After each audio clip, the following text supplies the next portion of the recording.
हरिहंत सिद्ध सूर्य उपाध्याय साधु सर्व अर्थ के प्रकाशी मांगलिक उपकारी है। इनको स्वरूप जाने रागते भई जो भक्ति काय को नवाई स्तुति ऊंचाई है। धन्य धन्य तीन हित काज सब आज भये कर जोड़े बार बार वंदना हमारी है। मंगल कल्याण सुख ऐसो हम चाहते हैं। ओ मेरी ऐसी दशा जैसी तुम दारी है। ओ मेरी ऐसी दशा जैसी तुम दारी है। ओ मेरी ऐसी दशा जैसी तुम दारी है।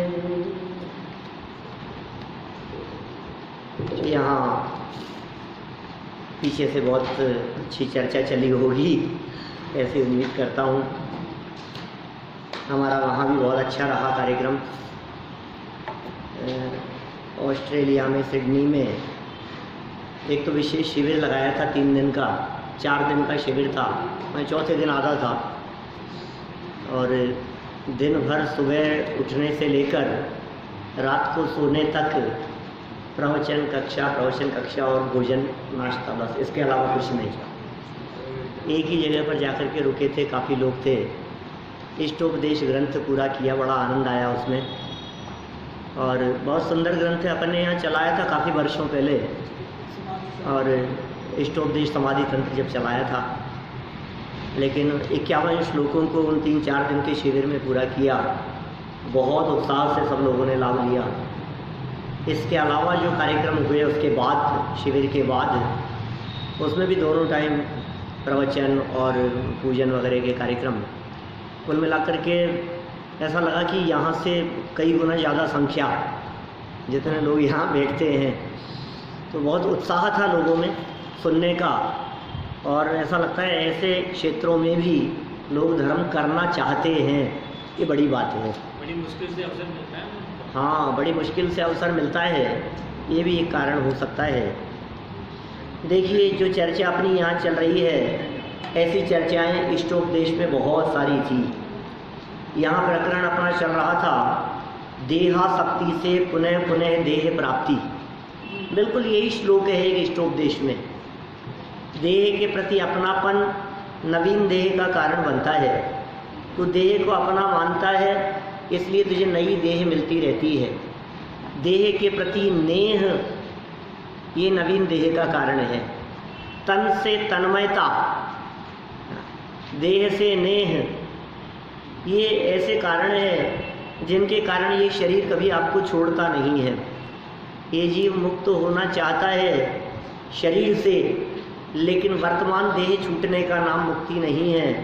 सदा सदा के लिए देह से मुक्ति मिल जाए, वो कुछ अलग ही बात होती है। देखिए, वैसे मुझे लगता है शायद ये चर्चा की जा चुकी थी। ध्यान है कि किसी को नहीं हुई थी? करनी है यही करनी है। चलो, बहुत अच्छी बात है फिर तो। चलिए, 16 नंबर का श्लोक देखिए, पेज नंबर 320। एवं भिन्न स्वभावो यम देहि स्वतत्वेन देहकम् बुध्यते पुनर्ज्ञानात् तो देहेन बध्यते।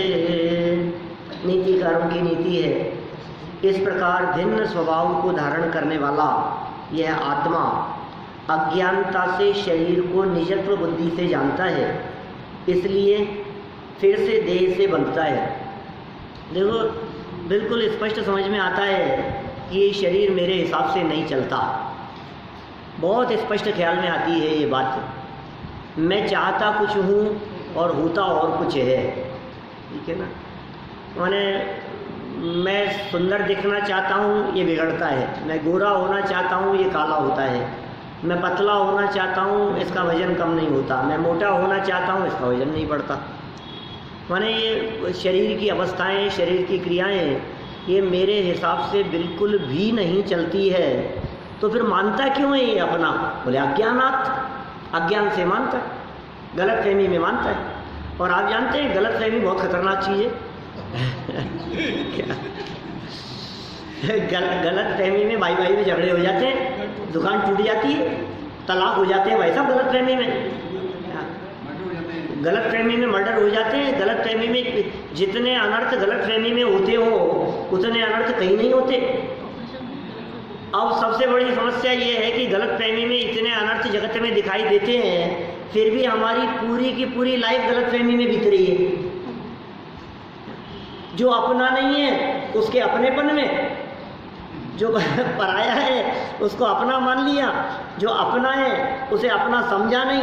ये कितनी बड़ी गलतफहमी है। पड़ोसी को नहलाते हैं और समझते हैं मैं नहा लिया, पड़ोसी को खिलाते हैं और ऐसा समझ लिया कि मेरा पेट भर गया।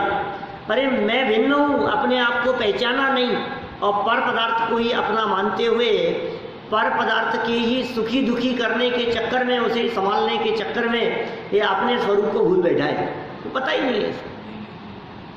जिसे अपनी खबर नहीं हो, ये बहुत बड़ी बीमारी है साहब, इससे बढ़कर कोई बीमारी नहीं। बीमारी का ज्ञान नहीं, मैंने घुटनों में दर्द हो तो ये जीव बर्दाश्त करे, इतनी बड़ी चीज़ नहीं है। पेट दर्द, कमर दर्द, हार्ट की प्रॉब्लम, किडनी की प्रॉब्लम, ये कोई बड़ी तकलीफ नहीं है। लेकिन इससे बढ़कर क्या तकलीफ होगी जिस तकलीफ में ये अपने आप को पहचानना भूल गया। बोलो, इससे ज़्यादा बढ़कर क्या बीमारी होगी?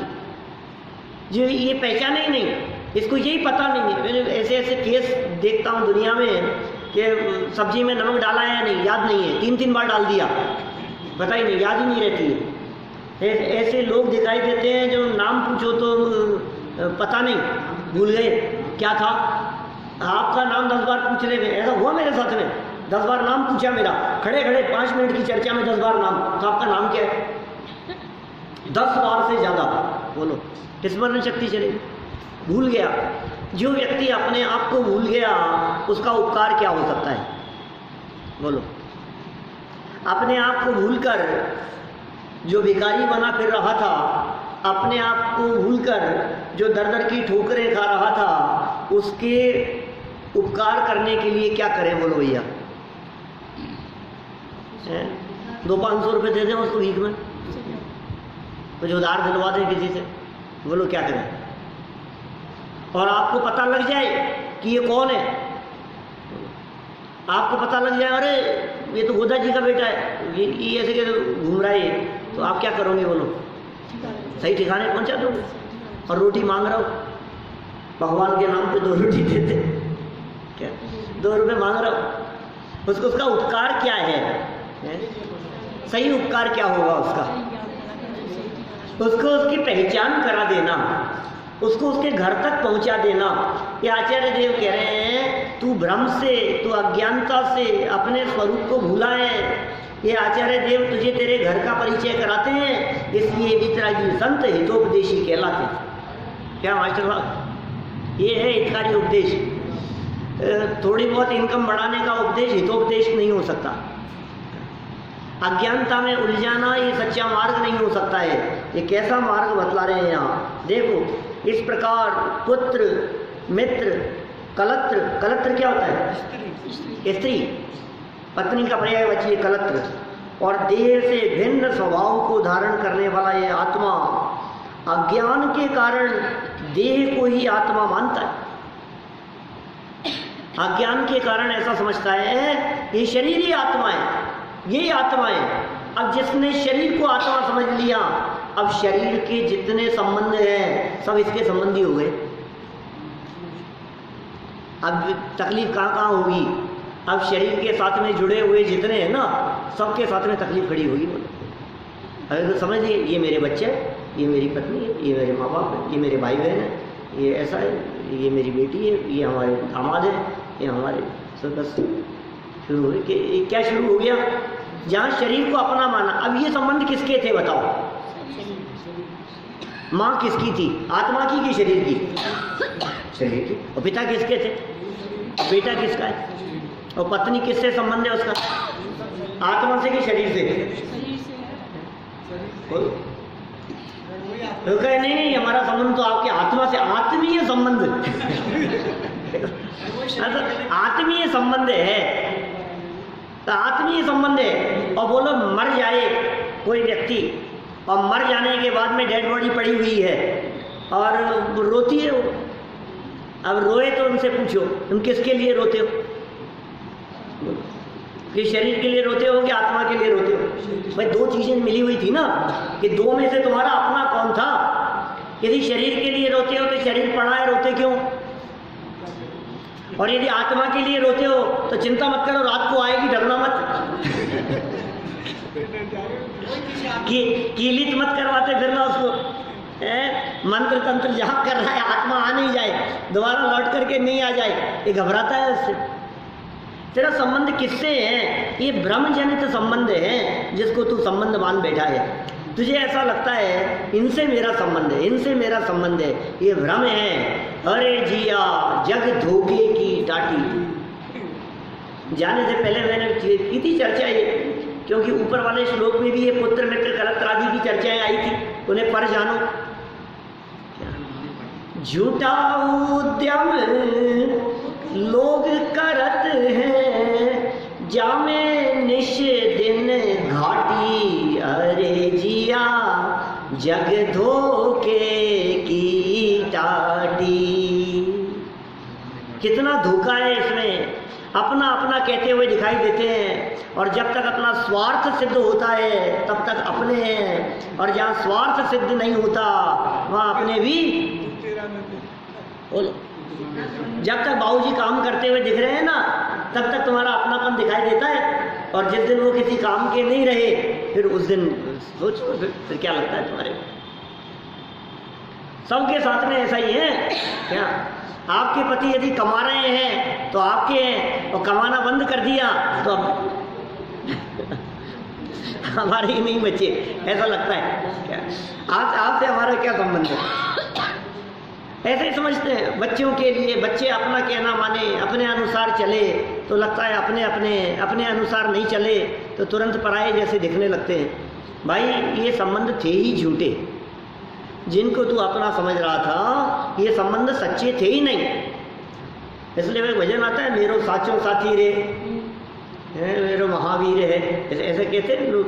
पुराने बुजुर्ग महिलाएं मंदिरों में गाया करती थी ऐसे भजन। वास्तव में महावीर भी जो सच्चे साथी कहे हैं वो उनकी वाणी है हमारा सच्चा साथी। उनके वचन, ये जिन वैन बड़े उपकारी, ये जिन वचनों की बड़ी अहमियत है, बड़ी कीमत है। एक बार इन जिन वचनों को हृदय में धारण करें तो फिर तकलीफ नहीं होगी। सारे संकट जिन वचनों को स्वीकार नहीं करने पर है, जितनी तकलीफ दिखाई देती है, जहाँ जहाँ प्रतिकूल चलता हुआ दिखाई देता है वहाँ तकलीफ है। अब ये इन्होंने कहा शरीर को पर जान ले। अब जहाँ शरीर को पर जाना, मुझे बताओ कौन कौन सी तकलीफ होगी, ये बताओ, कोई तो बताओ, कोई तो तकलीफ होगी। नौकर नहीं आता है टाइम पे काम करने के लिए, सर्वेंट नहीं आता है, बार बार में छोड़ करके भाग जाता है, काम वाली बाई नहीं आ रही है, बर्तन साफ करने वाली नहीं आ रही है। कि पहले बतलाओ ये बर्तन किसके और बर्तन साफ करने वाली का संबंध किससे? सारा संबंध शरीर से है भाई साहब। ये शरीर ही जब पर हो गया तो सर्वेंट अपने कैसे हो सकते हैं? शरीर ही पर हो गया तो पत्नी पुत्र आदि अपने कैसे हो सकते हैं? शरीर ही पर हो गया तो माता पिता अपने कैसे हो सकते हैं? जहाँ देह अपनी नहीं, पहली बार बोली के लाइन है क्या? रोज बोलता है हमारे भावना, पाठ करता है, बचपन से बोलता आ रहा है क्या? बचपन से बोल रहा है जहाँ देह अपनी नहीं, तान अपना को। अरे मास्टर साहब ये तो अपने ही है। कहाँ अपने अपने दिखाई देते हैं दूर दूर तक क्या? मैं ऑस्ट्रेलिया वहाँ पहुँचा तो पहुँचते ही पहले जैसे ही पहुँचा ना तो 50-60 लोग थे सामने। बोले हमें ऐसा लग ही नहीं रहा है कि आप हमारे लिए नए हो बिल्कुल। इतना सुना है आपको, इतना सुना है प्रवचन आपके, इतने वीडियो देखे हैं, ऐसा लग रहा है कि आप तो बिल्कुल अपने ही हो। सामने देख करके ऐसा लगता ही नहीं है। सब मुझे पहचानते थे, मैं किसी को नहीं पहचानता था। ऐसा ही है। ये अपनापन लग रहा है ना आपको, ये अपनापन किसका है बतलाओ? शरीर से है कि आत्मा से है? किससे अपनापन दिखाई दे रहा है आपको?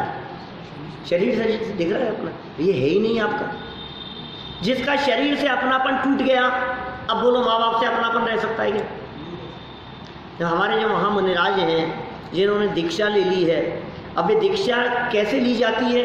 शरीर के प्रति अपनापन छोड़ दिया, अब देह के प्रति अपनापन छोड़ करके ली दीक्षा। अब बोलो माँ बाप से संबंध है या नहीं? बोलो। कल किसी ने प्रश्न किया, ऐसी चर्चा चली कि ये जो किसी मुनिराज का वियोग हो जाए, देहावसान हो जाए, स्वर्गवास हो जाए, तो उसके परिवार वालों को कितने दिन का सूतक लगेगा? हैं? बोलो। शरीर से समझ नहीं। हमारे बच्चे थे हैं और मुनि हो गए थे, ठीक है, दीक्षा ले ली, अब वो संयमी हो गए, गुणस्थान उनका जो भी हो, अब उनका देव लोग गमन हो गया, तो वो हमारे बच्चे ही तो थे, तो सूतक कितने दिन का लगेगा बताओ? हैं? बताओ क्या कहना है? सोचो, एक दिन का भी नहीं। अभी देखो उल्टी बात कहता हूँ, दीक्षा ले ली और माँ बाप मर गए, तो मुनिराज के कितने दिन का सूतक लगेगा? मुनिराज के तो नहीं लगेगा। अब मुनि हो गए, ठीक है ना, और मुनि होकर के मर गए और हमारे बच्चे थे या हमारे पिताजी थे, अब बताओ कितने दिन का सूतक लगेगा? दोनों साइड में नहीं लगेगा, दोनों साइड में नहीं लगेगा, एक साइड में लगेगा। एक दिन का लगता है, एक साइड में लगेगा। एक दिन का लग सकता है। पता है क्यों? उसका कारण ये है कि संबंध मुनिराज तोड़ करके गए हैं, माँ बाप ने संबंध नहीं तोड़ा है। मुनिराज वीतरागी हुए हैं, उनके माँ बाप वीतरागी नहीं हुए हैं। क्या मुनिराज से बात करो तो कहेंगे मेरा किसी से कोई संबंध नहीं है, लेकिन माँ बाप से बात करो तो कहेंगे ये तो मेरा ही बच्चा है, ये तो हमारे बच्चे अपना ही। आप समझ रहे हैं? सवाल राग का है, पॉइंट समझ रहे हैं आप? अज्ञानता में सूतक लगा करता है, ज्ञानियों के सूतक नहीं लगता। वे मुनिराज ज्ञानी हो गए, उनके परिवार में किसी का भी देह नहीं होगा, जब परिवार ही नहीं है उनका तो उनके सूतक का क्या सवाल है? अब घर वालों के लगेगा कि नहीं? ये घर वालों को अपनी अज्ञानता के कारण लगता है। यदि घर वाले भी समझदार और वेद विज्ञानी होकर के अपनापन ना करें तो फिर एक दिन का सूतक है, सिर्फ एक दिन का। प्रेम दशा में है ना, तो हमारा जितना किंचित राग बचा था एक दिन का है, जिस दिन उनका अंतिम संस्कार किया, और वो तो सूतक सबके लगता है। आप जानते हैं शमशान जाने वाले सबके एक दिन का सूतक होता है, चाहे आपके संबंधी हो चाहे नहीं हो। हमारे कोई रिलेटिव नहीं थे, हमारे कोई परिचित नहीं थे, लेकिन जिनको हम शमशान पहुंचा करके आए आज, तो पहुंचा करके आने के बाद ये एक दिन का सूतक है आपके। आने के बाद आप जिनवाणी को नहीं छू सकते हो, जिन मंदिर की किसी वस्तु को नहीं छू सकते हो, उस दिन एक दिन का सूतक लगेगा, क्योंकि वो चित्त विचलित रहता है। एक्चुअल में समस्या सूतक का संबंध चित्त से है, मन विचलित है। किसी को शमशान पहुंचा करके आने के बाद में आपका मन कितना विचलित रहता है, मतलब ऐसा लगता है हमारे को, घबराहट जैसी लगती है, ऐसा लगता है कि कितना आसार है, ये सब कितना क्षण भंगुर है। और सच्चाई है, ये जगत का ऐसा क्षण भंगुर स्वरूप हमारे को दिखाई देता है। शरीर से जिसने अपनापन तोड़ दिया, ये तो कोई प्रश्न आ गया था, इसलिए इस तरह की बात कही मैंने आपसे। शरीर से जिसका अपनापन टूट गया, इसका मतलब ये है उसके सारे संबंध टूट गए, क्योंकि जितने संबंध थे सब शरीर से संबंध थे। जैसे देखो, मैं 2-3 उदाहरण देता हूँ, पहले भी दिए हैं आपके बीच में। पावर हाउस से कनेक्शन कट गया तो बोलो पंखा चलेगा कि नहीं? तो माइक तो चलेगा, तो लाइट तो जलेगी, तो एसी कूलर मिक्सी कुछ तो चलेगा? कुछ नहीं।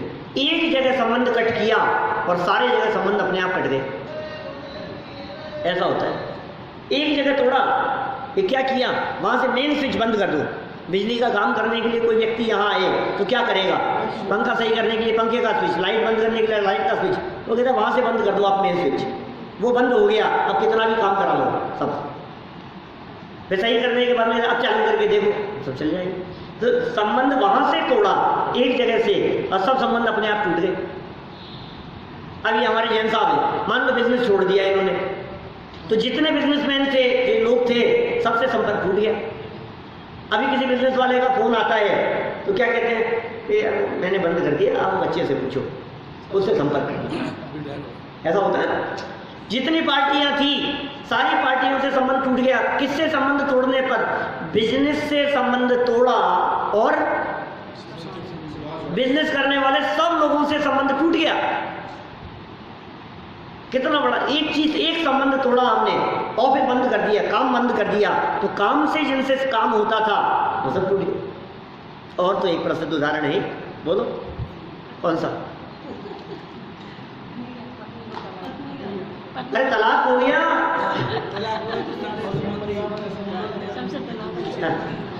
एक से संबंध तोड़ा है ना। अच्छा, तलाक किस किस से लेते हैं? ये एप्लीकेशन किस किस के लिए लगाते हैं?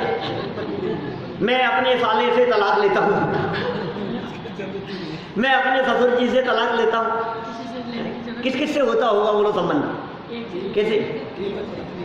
एक से तोड़ा और सबसे संबंध टूट गए। उल्टा लगाओ, एक से संबंध जोड़ा, एक से संबंध जोड़ते ही कितनों से संबंध जुड़ गए। अब ये कह रहे हैं वो एक कौन? ये बोला तेरा ये एक शरीर, तूने इससे संबंध जोड़ा, बोले सारे संबंध खड़े हो गए। तो इससे संबंध तोड़ दिया, बोले सबसे संबंध टूट गए। तो कितने संबंधों की बात कर रहे हैं, देखो यहाँ क्या क्या बात कर दी है। इस प्रकार पुत्र बेटा, अरे बेटा मेरा राजा, ये तो मेरा ही है। वो सामने पलट करके जवाब दे रहा है, वो सुन नहीं रहा है, और देखो इसका मोह वर्त रहा है अंदर, ये तो मेरा ही है, क्या ये तो अपना ही है। तो ऊपर से नीचे दौड़ता ही है राग, बेटे को नहीं है तुमसे इतना क्या। देखो इस प्रकार पुत्र मित्र, तो हमारे सगे हैं, वैसा सगे तो, तो अपने खास ही है। कितने, अरे इतना तक अपनापन दौड़ता है कि परदेश में कोई जयपुर का दिखता है ना तो लगते हैं कि तो अपने ही ये तो अपने, ये तो जयपुर के हैं। क्या कई लोगों के परिचित थे ऐसे, तो अरे वो तो बिल्कुल हमारे उनके एक अनिल जी हमारे जो है उनके भतीजे थे, कोई वो हमारे ये लगते हैं, ये हमारे ये लगते हैं, कोई सिक्किम में रहते थे, उनके ये थे, कोई उनके ये थे, तो कोई किसी का पियर जयपुर में था, किसी का और तो और कई लोग तो ऐसे कि हम तो अजमेर के साहब, हम भी वहीं के राजस्थान के ही हैं तो अपने ही है कि कहाँ तक अपनापन दौड़ता है इसका।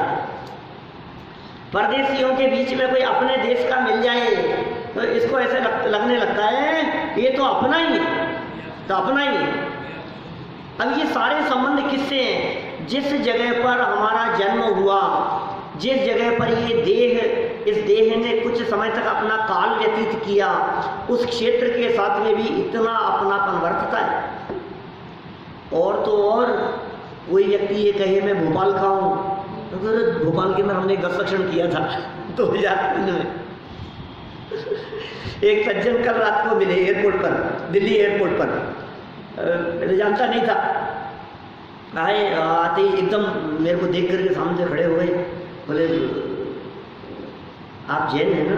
मैंने कहा बोले आप प्रवचन करते हैं ना? मैंने कहा बोले अरे संजीव जी। मैंने कहा जयपुर रहता है, यहाँ जगतपुरा में रहता है, कोई बहुत बड़ी पोस्ट पर है, कोई जयपुर में किसी फाइनेंस में कहीं। और वो आकर के बैठ गए, उसने मेरे से चर्चा करने लग गया, बोले आपके बहुत प्रवचन सुनता हूँ मैं। तो कहाँ का रहने वाला था वो? उधर बांसवाड़ा साइड का। तो एकदम ऐसे अपनापन लगता है उससे। वहाँ तो हम 1996 में मैंने कंस्ट्रक्शन किया था वहाँ। बोले अच्छा वो तो हमारे वही है। तो ऐसा अभी कहाँ अपनापन दौड़ाता है बतलाओ मेरे को। ऐसे होता रहता है। कोई भी अनजान अपरिचित व्यक्ति मिलने पर आप देखिए ट्रेन में सफर करते समय यदि कोई आपको जैन मात्र व्यक्ति मिल जाता हो तो आप उससे कहीं ना कहीं अपना रिलेशन बैठा देखिए, ये संबंध बैठाना चाहते हैं। अच्छा आप वहाँ उनके ये, अच्छा वो हमारे मौसा जी के, वो चाचा जी के वो लगते हैं, संबंध बैठाता है। ये कह रहे हैं भैया न तेरा मित्र है, न तेरी पत्नी है, न तेरा पुत्र है, न तेरा ये परिवार है। क्यों नहीं है? क्योंकि देह से भिन्न स्वभाव को धारण करने वाले हैं ये सब। तू आत्मा है, ये आत्मा तेरा है, और अज्ञान के कारण देह को ही आत्मा मानता है। अज्ञान के कारण मानता है, ना समझी और गलतफहमी के कारण मानता है। अतएव देह मिलने योग्य कर्म को बांधता है। कैसे कर्म बांध रहा है? शरीर मिलने योग्य कर्म को बांधता है। ऐसे कर्म, देखो ये चिंतामणि है जैन दर्शन, जो मांगोगे वो मिलेगा। बोलो आपको क्या चाहिए? आप जो मांगेंगे वो आपको मिलेगा दीपेश जी, जो मांगो वो मिलेगा। लेकिन अब देख लो आपके मन में क्या बरत रहा है, वही चीज मिल जाती है। ये शरीर को चाहता है ना, उसको नया शरीर मिलता है। सबसे ज्यादा आप किसे चाहते हैं? सबसे ज्यादा शरीर को चाहता है, सबसे ज्यादा। बोलो अब सबसे ज्यादा शरीर को चाह रहा है तो शरीर छूटेगा क्या? छूट नहीं जाए, छूट नहीं जाए, छूट नहीं जाए, मर नहीं जाऊं, मर नहीं जाऊं, ये चिंता मत कर, फिर मिलेगा। दोबारा मिल गया इसको शरीर, छूट जाएगा तो दोबारा मिलेगा। ये देह के प्रति नहीं है, नवीन देह धारण कराने का कारण है। अतः पुनः देह धारण करता है, वापस शरीर को धारण करता है। देखो विशेषार्थ पढ़ते हैं हम, इतनी कितनी सुंदर बातें इन्होंने यहाँ कही है। देह अर्थात शरीर अचेतन जड़ पुद्गल की पर्याय। ये क्या है? ये जड़ है, ये अचेतन है, ये पुद्गल की पर्याय है, ये बेजान है, मैं जानदार हूं। इसमें जितनी जान दिखाई देती है वो इसकी नहीं है, वो मेरी है। किसान ये मर जाएगा, अरे ये मरेगा नहीं, ये तो मरा हुआ ही है। शरीर तो मरा हुआ ही है, तो जिंदा कौन है? कि जिंदा तो आत्मा है। वो आत्मा के अस्तित्व के कारण ये जिंदा दिखाई देता है, ये तो मरा हुआ ही है। एक मिनट के लिए ये बाहर निकल जाए तो ये शरीर पड़ गया बेचेत। ये पुद्गल है, जड़ पुद्गल की पर्याय है, अवस्था है। ऐसा शास्त्र के आधार से जानकर और मनुष्य आदि के मरण के समय शरीर से जीव प्रत्यक्ष ही भिन्न होता है, ऐसा प्रत्यक्ष अनुभव करने पर भी, बोलो आप करते हैं ऐसा प्रत्यक्ष अनुभव? परसों पहुंचा है नानी जी को, हैं? बोलो ऐसा प्रत्यक्ष अनुभव होता है? शरीर है, देखो ऐसा दिखाई दे, ये अलग है, ये अलग है, साफ साफ दिख रहा है हमारे, फिर भी अपनापन दिखाई देता है। नहीं नहीं, ये तो अपना ही, ये तो अपना ही, ये तो अपना ही। मोह की महिमा देखो क्या तेरे मन में समाई, तुझे देह ही अपनी है भाई, तुझे अपनी ही महिमा में, तुझे देह ही अपनी दिखाई देती रही, तुझे लगा यही मैं हूं, तुझे लगा यही मैं हूं। यदि गलत प्रेमी में भाई झगड़े हो जाते हैं, कितनी कितनी कितनी बातें गलत प्रेमी में होती हैं। तो रोड पर चलते चलते गलत प्रेमी में किसी व्यक्ति से भाई साहब ऐसे बात करो, आप तो कहे तो पागल हो जाएंगे, किसी को चाटा मार दिया गलत प्रेमी में, गलत प्रेमी में उसको उल्टा सीधा बोलने लग गया, गलत प्रेमी में किसी की पिटाई कर दी। गलत प्रेमी में कितने काम हो जाते हैं बतलाओ।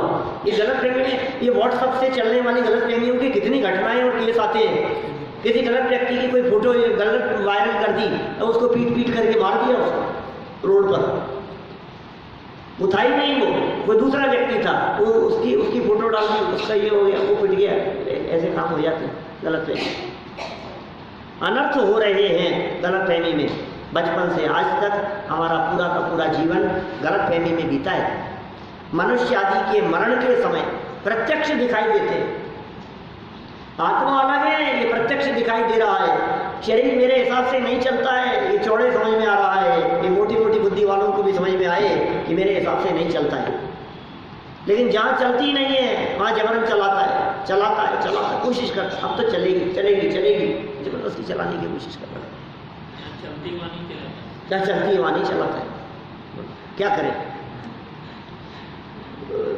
क्या कह रहे हैं? मनुष्य आदि के मरण के समय शरीर से जीव प्रत्यक्ष ही भिन्न होता है, ऐसा प्रत्यक्ष अनुभव करने पर भी, अनुभव करते हुए ऐसा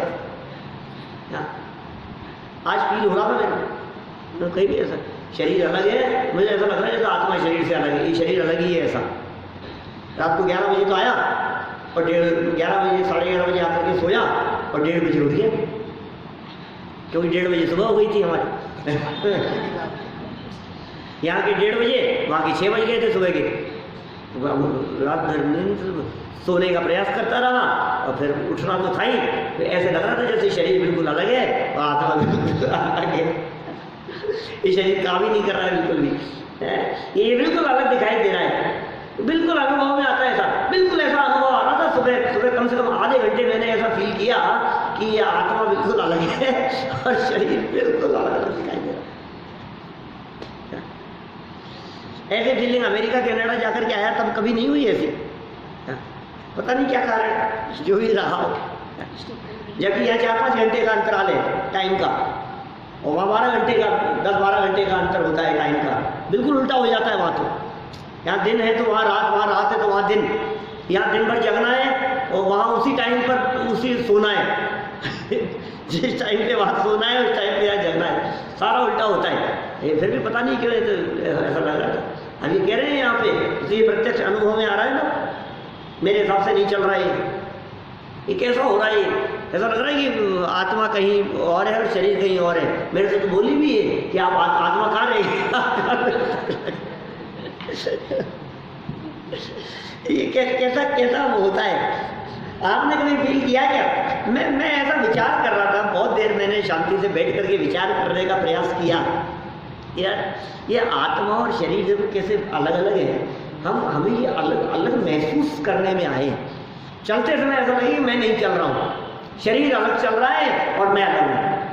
बोलो ऐसा फील करो कभी।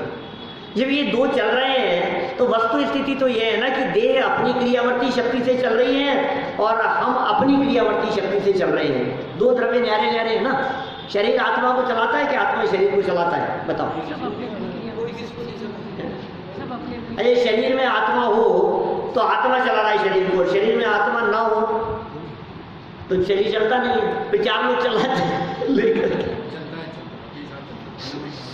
कौन चला रहा है? मतलब शरीर को कौन चलाता है?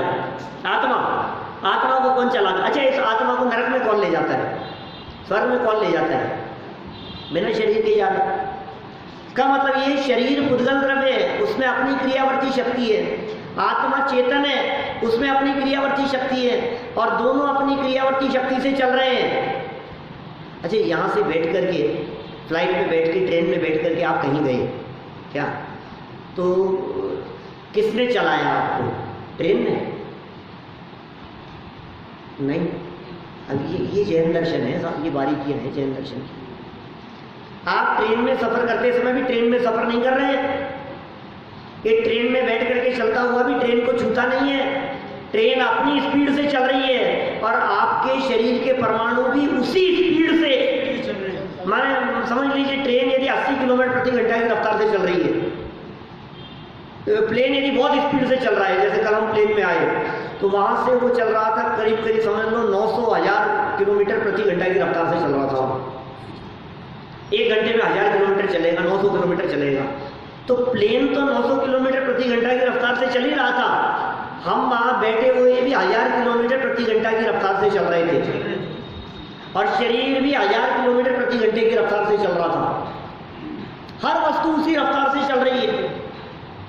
देखो कभी ऐसा होता है आप बाइक पे बैठे और आप तैयार नहीं हो चलने के लिए, आप बैठे हैं पीछे और उसने चलाया तो बाइक आगे बढ़ी और आप पीछे रह गए। ऐसा होता है ना, मतलब वो आगे चले और आप एकदम ऐसे पीछे हो गए। पीछे क्यों हो गए बताओ? पीछे क्यों हो गए? क्योंकि जिस स्पीड से बाइक चली थी उस स्पीड से चलने के लिए आपकी बॉडी तैयार नहीं थी। समझ रहे हैं आप? और यदि हमारी बुद्धि पूर्वक वो पुद्गल के परमाणु शरीर के वो उसी स्पीड से चलने के लिए तैयार हो तो फिर कोई लगता नहीं कुछ भी। हर परमाणु अपनी योग्यता से क्षेत्र से क्षेत्रांतर गमन कर रहा है भाई साहब। हर वस्तु अपनी योग्यता से चल रही है। अच्छा, इस समय आपका शरीर चल रहा है कि नहीं? चल रहा है ना। धर्मस्थी का इस समय क्या काम कर रहा है? मतलब आपके शरीर में कुछ काम कर रहा है? धर्मस्थी का कर रहा है ना, कि जितना हिल रहा है ना, ये हाथ इतना हिला, यहाँ से यहाँ गमन किया, असंख्यात प्रदेश गमन कर लिए, इसमें धर्मस्थी का काम कर रहा है। इन सब बिल्कुल स्थिर बैठे हैं। स्थिर बैठने में भी श्वास का आना जाना हो रहा है, पेट अंदर बाहर। क्या ये हो रहा है कि नहीं? ऐसा पेट अंदर जा रहा है फिर बाहर आ रहा है, अंदर जा रहा है बाहर आ रहा है। हार्ट जो है ये पंप कर रहा है कि नहीं, ब्लड सर्कुलेशन चल रहा है कि नहीं, कौन चला रहा है उसको? अपनी योग्यता से चल रहा है। ये सब बिल्कुल नहीं चले। कैसे नहीं चले? तेरे चलाने से चलेगा नहीं, तेरे रोकने से रुकेगा नहीं। होता कौन है? रोकने वाला और चलाने वाला। इसलिए वही पंक्तियां याद आती है, कितनी सुंदर पंक्तियां है। सब द्रव्य स्वतंत्र जगत में, कोई न किसी का काम करे। कोई किसी का काम नहीं करता है, सारे द्रव्य स्वतंत्र हैं कि कोई किसी का काम नहीं करता है। क्या बात कर रहे हो साहब? हम तो बहुत काम करते हैं, हमने उनका काम किया, हमने उनका, किसने किसका काम किया? कोई किसी का काम नहीं कर सकता है। बहुत एक श्लोक आया इस टुकड़े में बहुत सुंदर, पहले अपने यहाँ जब चला था तो कीचे नाग्यो विज्ञत्व माया तू विज्ञो नाग्यत्व रक्षित निमित्त मात्र अन्यस्तु गते धर्मस्थिकाय। गुरु से ज्ञान नहीं होता। बोलो, ऐसी ऐसी बातें, गजब की चर्चाएं थी। क्या था? बोलो, गुरु से ज्ञान होता है कि नहीं? निमित्त निमित्त निमित्त निमित्त की चेट आ रहे, अनादिकाल से निमित्त निमित्त की चेट बनी हुई है। उपादान को नहीं पहचाना है, निमित्त तो है, निमित्त तो है, सब निमित्त तो है। कोई निमित्त नहीं है। तेरे को ज्ञान प्राप्त करना हो तो कौन निमित्त बन जाए तुझे पता भी नहीं है, कब कौन निमित्त बन जाए। अनेक लोग समझाने वाले हो क्या तो समझ में नहीं आती, और समझाने वाला कोई नहीं हो तो अपने आप समझ में आती है। समझने से समझ आती है, समझाने से समझ नहीं आती।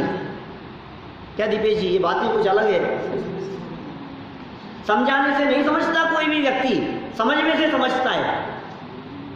हमारे समझाने से नहीं समझ पाएंगे पारस जी, आपके अंदर से समझ में आएगी बात। बहुत समझाया नहीं समझ में आया, यहाँ समझ में नहीं आ रही थी बात, और फिर नीचे सीढ़ियाँ उतर रहे थे, अभी एकदम समझ में आ गई। ये क्या हुआ? अब कहाँ से समझ में आई? अब किसने समझा दिया आपको? कोई नहीं। पिताजी जिंदगी भर समझाते रहे और समझ में नहीं आई, आज पिताजी नहीं रहे और अब समझ में आ गई। उन्हीं की बात को याद करके समझता है। वो मर गए शांतिनाथ गुरु भाव, समझाते मर गए। अरे यार, तू पहले ही समझ जाता तो हम आत्महत्या तो नहीं करते। कि तुमने आत्महत्या हमारी वजह से की नहीं है, तुम्हारी आत्महत्या तुम्हारे राग की वजह से है। क्या किसी की वजह से कुछ नहीं होता भाई साहब। हर व्यक्ति दुखी है तो किसी दूसरे की वजह से नहीं है, अपने राग से दुखी है, अपने कर्म से दुखी है, अपने भावों से दुखी है, अपने परिणामों से दुखी है। इसलिए जैन दर्शन अपने परिणामों को संभालने की बात करता है। ये कहता है वहां से संभालो आप। परिणाम यदि सही नहीं है तो कहीं भी चले जाओ, एसी की ठंडक में बैठा हो और अंदर कषायों की ज्वालाओं में जल रहा हो। बाहर से ठंडक, बहुत ठंडा है क्या, रात भर एसी के अंदर लेटे रहे और अंदर कषायों में इतने जलते रहे कि करवटें बदलते रहे।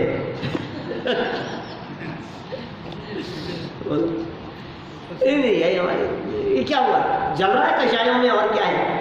विषयों की ज्वालाओं में जल रहा है, कषायों की ज्वालाओं में जल रहा है। और देखो गजब की बात, बाहर से आग जल रही हो माथे पे और अंदर अतीन्द्रिय आनंद रस के एसी में बैठे। बोलो, बाहर में सिगड़ी जल रही है माथे पर, गज कुमार मुनिराज इधर बैठे हुए हैं, सिगड़ी जलती हुई दिखाई दे रही, हवा दे रहा है पंखी से, तो शेष था वो जलाने के लिए, और धुआं निकल रही है यहाँ से कि सुन, ये बाहर से जगत के जीवों को ऐसा दिखाई दे रही है, जल रहा है, लेकिन उनसे पूछो वे भीतर में शांति का अनुभव कर रहे हैं। क्या भीतर में अपार शांति का वेदन हो रहा है। ये शांति का संबंध बाहर से नहीं है। बाहर में चंदन का लेप लगाओ लेकिन अंदर शांति नहीं मिले। तन को तो शांत किया इसने, मन को न मगर। कितने गंगा जी में जाकर के नहा लो, अब ठंडक मिली कि नहीं थोड़ी सी, कि तन को तो मिल गई, कलेजे को नहीं मिली। अंदर से ठंडक नहीं है। क्या ये ठंडक कब मिले?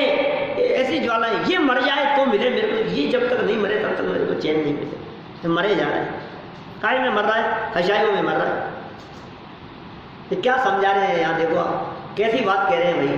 तू ये जिनको पर पदार्थों को अपना मानेगा, तीन लोग तीन काल में कोई व्यक्ति तुझे सुखी नहीं कर सकता। पर को अपना मानने वाला व्यक्ति दुखी हुए बिना रह नहीं सकता।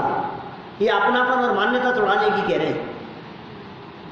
जब इस तरह की बातें कही जाती है, वहां तो बहुत लोगों को इस तरह की शंका थी। सीधे लोग होते हैं ना सब, तो एक बार में जो कह दिया वो मान लिया, ऐसा लगता है। तो फिर अब हम क्या करें, अब ये तो तोड़ दिया हमने, अब हम तो कुछ तो अरे भाई, ये कहने से नहीं टूटता है क्या? आपने कह दिया कि अब हमने अपनापन तोड़ दिया, अब नहीं है, ऐसे नहीं चलेगा काम क्या? इसको छोड़ने का नाम छोड़ना नहीं है, अपनापन तोड़ने का नाम छोड़ना है, शरीर नहीं छोड़ना है। क्या भाई साहब बोलो ढोलिया जी, क्या नहीं छोड़ना? ये प्रश्न में जवाब दे दिया।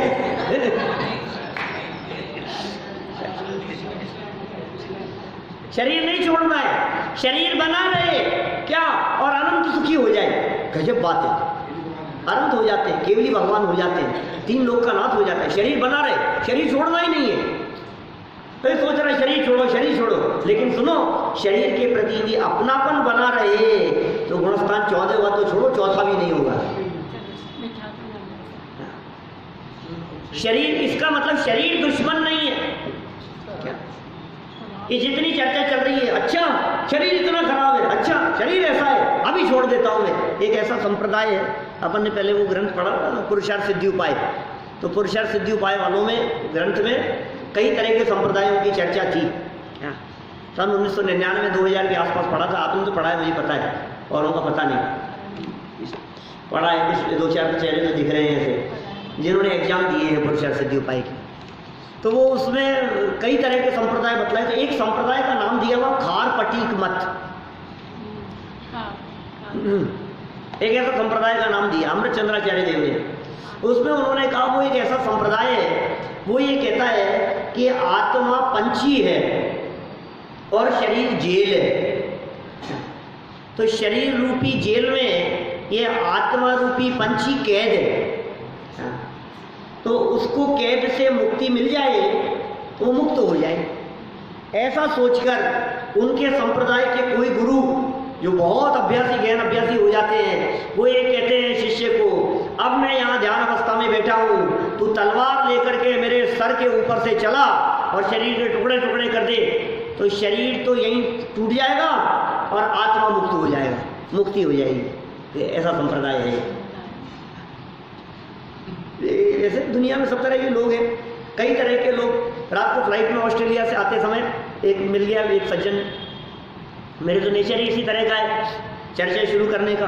अब जानकर के आश्चर्य होगा, उससे चर्चा चली तो फिलोसोफर था वो, ऑस्ट्रेलियन था, हिंदी वगैरह कुछ जानता ही नहीं था, फॉरेनर था, और वो बहुत धर्म चर्चा हुई उससे।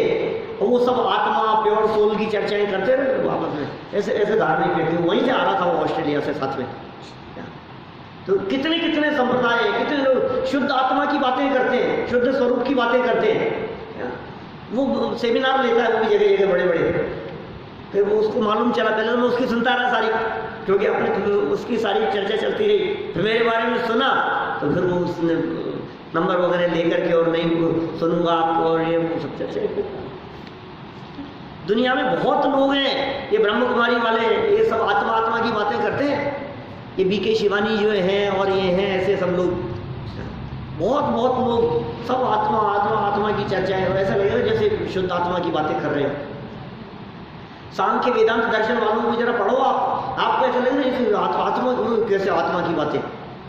सब आत्मा की चर्चा करते हैं, अनुभव की चर्चाएं करते हैं, लेकिन आत्मा का जैसा स्वरूप हमारे यहाँ जिनागम में बतलाया है, ऐसा स्वरूप पूरी दुनिया में कहीं नहीं मिलता। ऐसे आत्मा का स्वरूप है। देखो क्या कह रहे हैं, ऐसे क्या जान लिया, प्रत्यक्ष अनुभव में आ रहा है, प्रत्यक्ष अनुभव में आ रहा है। शरीर अलग है, फील कर रहा है ऐसा। मरण हो जाने पर आत्मा और शरीर प्रत्यक्ष प्रकट होते हुए दिखाई देते हैं। फिर भी ऐसा अनुभव करने पर भी शरीर विषयक एकत्व बुद्धि नहीं छूटती। इसे ही अज्ञान या मिथ्यात्व कहते हैं। ये मिथ्यात्व, ऐसे ऐसे इंटेलिजेंट बच्चे थे वहाँ, छोटे छोटे से बच्चे, सब्जेक्ट के बारे में पूछो, 5-7 साल के बच्चे, मिथ्यात्व क्या है, सम्यक दर्शन क्या होता है, परमात्मा कौन होते हैं, क्या जवाब देवे वो आपको सोच नहीं सकते। आपके यहाँ के बच्चे कमजोर हैं, ऐसा लगता है उनको देख कर। ऐसी बातें बतलाते हैं। तो भगवान की चर्चा शुरू कर दी अनंत भगवान की, तो अनंत भगवान का इतना स्वरूप बोला छोटे से बच्चियों ने, 5-7 मिनट तक बोलते रहे वो। अनंत के घातिया कर्म नहीं होते, अनंत शरीर वाले होते हैं, अनंत ऐसे होते हैं, उनमें जो तीर्थंकर अनंत होते हैं, मौलम होते हैं, उनके समूह शरण लगता है, समूह शरण की रचना देवों द्वारा की जाती है, गणधर प्रमुख होते हैं, गणधर ऐसे होते हैं। फिर मैंने कहा गणधर कौन होते हैं, फिर गणधर के बारे में समझाने लग गए। 7-8 साल के 5-7 साल के बच्चे, इतना अपने को ऐसा लगता है कि वहाँ प्रदेश में कौन धर्म सुनता होगा, कौन समझता होगा, लेकिन कितना गहन अभ्यास करते हैं वो लोग, कितना पढ़ते हैं, सब समझते हैं। मुझे ये समझ में आ रहा है ये मिथ्यात्व है। अभी आप अपने बच्चों से पूछो तो कितने लोग बतला पाएंगे मिथ्यात्व क्या होता है। आपसे कहें मिथ्यात्व के बारे में तो आप क्या बतला पाओगे। और वो छोटा सा बच्चा वहाँ, और वो बच्चे ने जवाब दिया फटाफट, मिथ्यात्व क्या होता है, बोले उल्टी मान्यता को कहते हैं मिथ्यात्व। तो पूछा उल्टी मान्यता क्या होती है, तो बोले ये लक्ष्य मेरा भाई है, ये मोक्ष मेरा भाई है, ये ऐसा मानना, ये मम्मी मेरी है ऐसा मानना, ये मिथ्यात्व है। बोलो